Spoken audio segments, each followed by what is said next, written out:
नमस्कार, स्वागत है आपका। जिनके मुखिया का बड़ा नाम था, जिनकी हस्ती के आगे हर लकीर छोटी थी, जहां खड़े होते थे लाइन वहीं से शुरू होती थी। यूं तो आज भी पार्टी का पूरे महाराष्ट्र में उनका डंका है, मगर कौन किस गुट में है, पब्लिक में इस बात को लेकर थोड़ी सी शंका है। मराठाओं में बेहद पॉपुलर हैं, कभी हिंदू हृदय सम्राट थे, आजकल थोड़े थोड़े सेकुलर हैं। बदले दौर में खुद को बदल लेने का गजब फन है। राजनीति में सबसे गहरा दोस्त ही इस वक्त जानी दुश्मन है। तेवर वही हैं, बस छोटा सा मलाल है। तीर कमान छिन गया, अब चुनाव चिन्ह मशाल है। विचारधारा अलग ही सही, मगर चुनाव में नए दोस्तों का साथ देना है। नाम उद्धव गुट की शिवसेना है। टीवी 9 के भारतवर्ष के इस मेगा पॉलिटिकल शो में आज उन्हीं की बारी है। जोरदार तालियों से स्वागत करिए शिवसेना की धाकड़ प्रवक्ता, राज्यसभा की सांसद, जिन्होंने संसद में से टेलीविजन तक बड़े बड़े विरोधियों को पटखनी दी। टीवी 9 भारतवर्ष के स्टूडियो में आ गई हैं प्रियंका चतुर्वेदी। जोरदार तालियां। नमस्कार नमस्कार नमस्कार नमस्कार। स्वागत है आपका प्रियंका जी, प्लीज बैठिए। हमारे एडिटर्स यहां पर हैं और एक बार जोरदार तालियां फिर से प्रियंका जी के लिए। Thank you thank you. Priyanka ji, सबसे पहले कहा जाता था शिवसेना की सांसद प्रियंका चतुर्वेदी, अब यह कहा जाता है शिवसेना उद्धव गुट की सांसद प्रियंका चतुर्वेदी। थोड़ा अजीब लगता है? नहीं, अजीब नहीं है, पर यकीन है कि शिवसेना फिर से चुनाव चिन्ह हो, पार्टी का नाम हो, हमारे पास फिर से लौटेगा। सुप्रीम कोर्ट पर पूरा भरोसा है। सुप्रीम कोर्ट पे पूरा भरोसा है कि वापस लौटेगा। अब शिवसेना का जो आपका साइन है या पूरा जो है, शुरुआत में महिला आरक्षण बिल से करता हूं, थोड़ी असहमति थी, ठीक है, लेकिन महिला आरक्षण बिल पास हो गया है। राजनीति में नया इतिहास दर्ज हो गया है, इसको कोई डिनाई नहीं कर सकता। और बड़ी बात यह है कि बीजेपी कह रही है कि फुटबॉल के मैच में गोल कोई भी करे, लेकिन श्रेय, पास कोई भी करे, लेकिन श्रेय उसको मिलता है जो गोल करता है। क्या कहेंगे आप इस पर?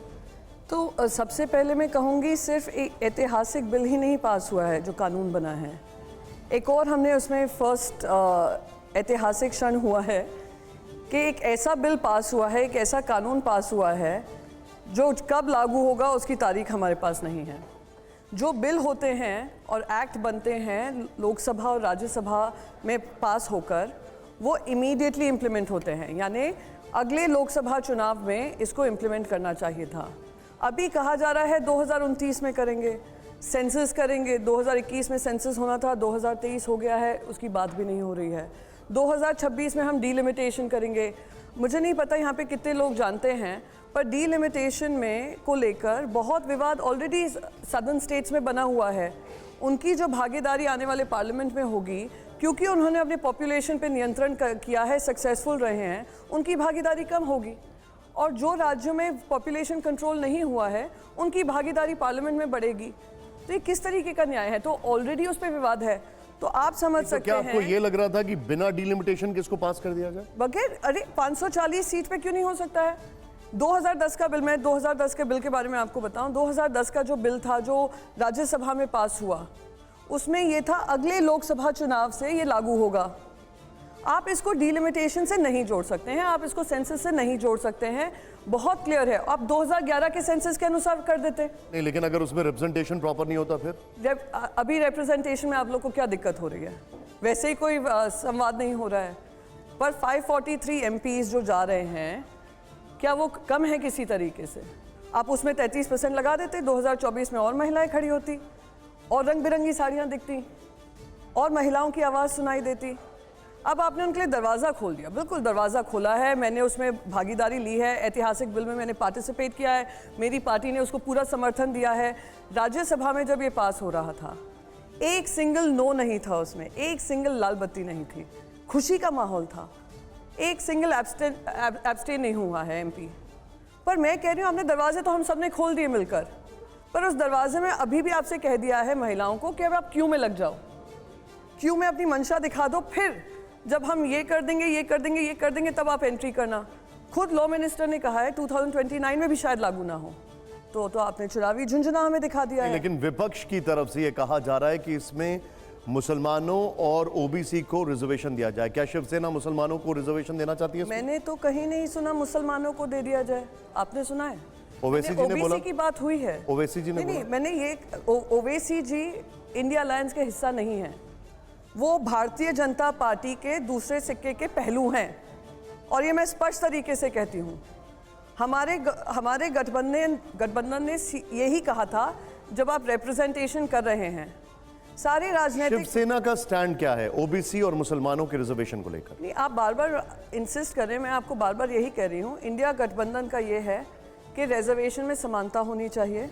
आप रिजर्वेशन इंट्रोड्यूस कर रहे हैं तो उसमें सबकी भागीदारी होनी चाहिए। आप पॉलिटिकल पार्टीज को मैंडेट कर दीजिए कि चलिए ये कॉन्स्टिट्यूशनली मैंडेटेड नहीं है, SC ST के रिजर्वेशंस होते हैं, OBC के नहीं होते हैं। पर आप पॉलिटिकल पार्टीज को बाकायदा कह सकते थे कि आप जब टिकट देंगे महिलाओं को तो आप उसमें से ध्यान रखिएगा OBC का हो या नहीं हो। पर मैं मानती हूँ कि पहले तो दरवाज़ा खोलना ज़रूरी था और इमीडिएटली शुरुआत होनी चाहिए थी। उसमें शुभारंभ में देरी क्यों? नहीं, लेकिन शुभ मुहूर्त में देरी क्यों? प्रियंका जी, एक चीज है, जब यूपीए ये बिल लेकर आई थी तब उसमें भी तो ओबीसी का उन्होंने नहीं रखा था। मैं फिर से आपको दोहराऊंगी, यूपीए जो बिल लाई थी वो 2010 में जो लाई थी वो इमीडिएट लोकसभा इलेक्शंस में लागू होना था, अगले लोकसभा चुनाव में। सबसे पहली बात तो ये, हम बात उस मुद्दे पे करें कि इसमें क्या दिक्कत थी कि आप इन सीट पे आप रिजर्वेशन करें। दूसरी, एक मिनट, मेरा सवाल ओबीसी कोटे का लेट मी था। Please go ahead. Allow me to please. दूसरा ओबीसी का कोटा, खुद राहुल गांधी जी ने कहा हाँ ये गलती हुई है। तो जो गलती 13 साल पहले हुई, आपको तो देश की जनता ने, आप सब ने वोट इसलिए दिया कि गलतियां हुई पिछली सरकारों से, आप तो उसको करेक्ट करने आए हैं ना। वादा आप लोगों से क्या कहा था? महिलाओं से कहा था, मुझे याद है, बहुत हुआ नारी पर वार। जब हमारी महिला पहलवान वहाँ पे जंतर मंतर पे प्रोटेस्ट करती हैं, जिस तरीके से उनको खदेड़ कर निकाला गया, क्या ये महिला का सम्मान था? क्या महिलाओं को अभी भी न्याय मिला है? उन पहलवानों को अभी भी न्याय मिला है? आप अभी भी उन MP का बचाव कर रहे हैं जिन पे चार्जशीट लगी है। बार बार सवाल उठाया जा रहा है और बहुत सारे लोगों के मन में भी होगा, आप लोग जब सरकार में थे आपने क्यों नहीं किया? और मैं उसका जवाब बहुत सिंपल हूँ। आई एम सॉरी, पर मैं मुद्दे से जो मुद्दे की बात है उस पर आऊँगी। बहुत क्लियरली राजीव गांधी जी के समय के बाद अगर एक सिंगल पार्टी मेजॉरिटी आई है वो नरेंद्र मोदी जी की आई है 2014 में। देश ने उस ऐतिहासिक क्षण को सहराया है और उम्मीद की थी कि बहुत सारे बदलाव आएंगे। राजीव गांधी जी ने अपने कार्यकाल में 73rd और 74th अमेंडमेंट, कॉन्स्टिट्यूशनल अमेंडमेंट किया था, जहां महिलाओं की 33% भागीदारी लोकल गवर्नमेंट्स में और पंचायत में होंगे। कभी उन्होंने ये कहा कि हाँ हम ये पास तो कर रहे हैं, वो 9 साल आगे कानून शुरुआत होगी। इमीडिएटली हुआ था, महिलाओं की भागीदारी बढ़ी थी।